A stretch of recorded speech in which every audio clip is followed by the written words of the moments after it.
اللهم عجل وليك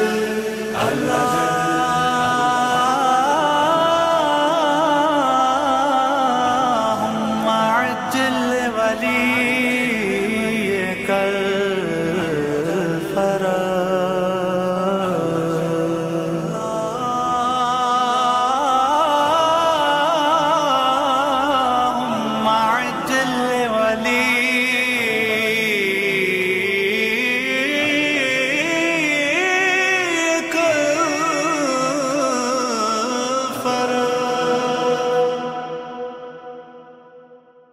اعوذ باللہ من الشیطان اللعین الرجیم بسم اللہ الرحمن الرحیم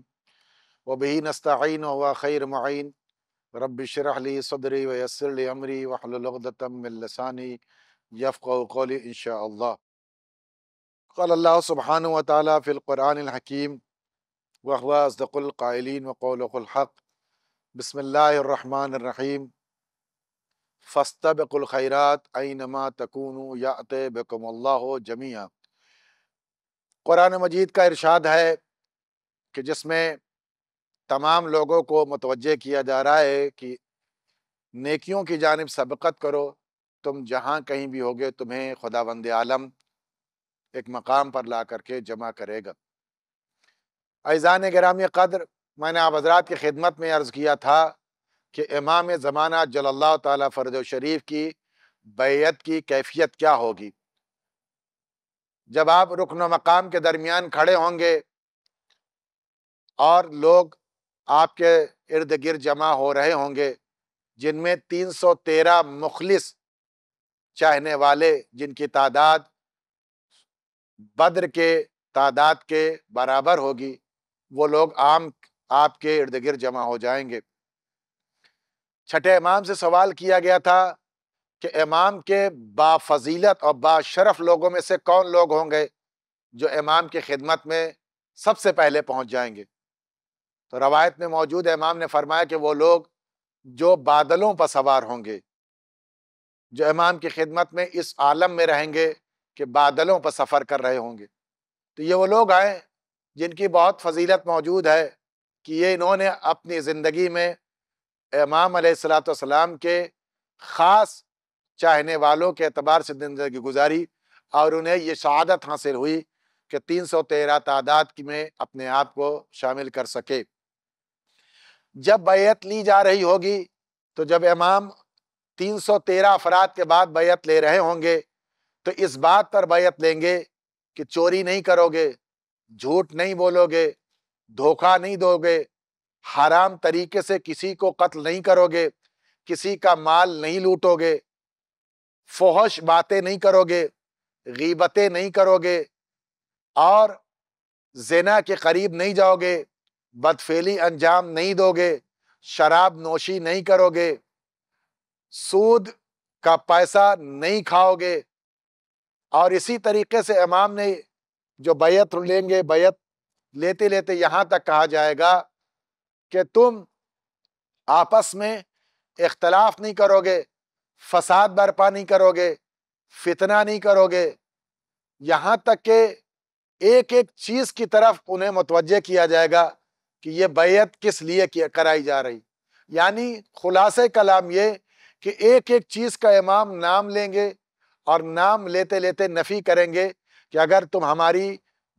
ہاتھ پر دست مبارک پر بیعت کر رہے ہو تو ہمارا رشتہ بیعت یہ ہے کہ تم کبھی بھی ان گناہوں کے قریب نہیں جاؤ گے۔ عزیزان گرامی، لمحہ فکریہ ہے کہ کوشش ہمیں یہ کرنا ہے کہ امام سے پہلے بھی اگر اپنے آپ کو مخلص امام کے ساتھیوں میں شمار کرنا ہے تو ان تمام رذیلتوں سے، ان تمام معصیتوں سے، ان تمام گناہوں سے اپنے آپ کو بچائیں، تاکہ ہمارا نفس آج ہی سے امام کی بیعت پر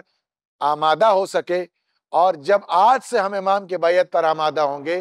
تو شاید امام کی خدمت میں یہ دست ہمارا امام کے دست مبارک پر پہنچ سکے۔ امید رکھنا چاہیے امام علیہ السلام سے۔ اب جب بیعت ہو جائے گی اور امام کی حکومت قائم ہو جائے گی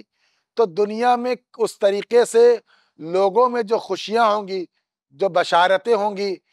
دنیا میں جو نعمتیں ہوں گی، جو برکتیں ہوں گی اس کے بارے میں روایتوں میں کیا کہا گیا۔ میں آپ حضرات کی خدمت میں چند روایتوں سے یہ بات پیش کرنا چاہتا ہوں کہ زمین پر برکتوں کا کیا ماحول ہوگا، کیسی برکتیں ہوں گی۔ جناب سعید بن مسعود نے بیان کیا کہ ہم سے نضر بن شمیل نے بیان کیا اور ان سے سلیمان بن عبید نے بیان کیا۔ انہوں نے آخر چل کر کے ابو سعید خدری سے روایت کی کہ رسول خدا نے فرمایا کہ میری امت کے آخر میں مہدی علیہ السلام کے خروج کریں گے جب، تو خدا اس زمین کو بارش سے سیراب کرے گا اور زمین میں کھیتیاں اگا دی جائیں گی، مال صحیح طریقے سے دنیا میں رونما ہونے لگے گا، مویشیوں کی کثرت ہوگی، امت بڑھ جائے گی، 7 یا 8 سال یہ حکومت قائم رہے گی۔ اس کے علاوہ بھی بہت سی روایتیں ہیں جو امام کے حکومت کی طرف اشارہ کرتی ہیں۔ زمین برکتوں سے پر ہو جائے گی، دریا لبریز بہے گا، کوئی درخت ایسا نہیں ہوگا جس کے اوپر میوہائے درخت موجود نہ ہو، جس کے اوپر پھل موجود نہ ہو، کوئی درخت ایسا نہیں ہوگا جس کے اوپر سبزے اگے نہ ہوں۔ دنیا میں چاروں طرف ہریالی ہوگی، سبزہ ہوگا اور فراوانی کے ساتھ دریا لبریز بہ رہا ہوگا۔ دوسری روایت میں موجود ہے کہ امام نے فرمایا کہ میری امت میں مہدی ہوں گے اور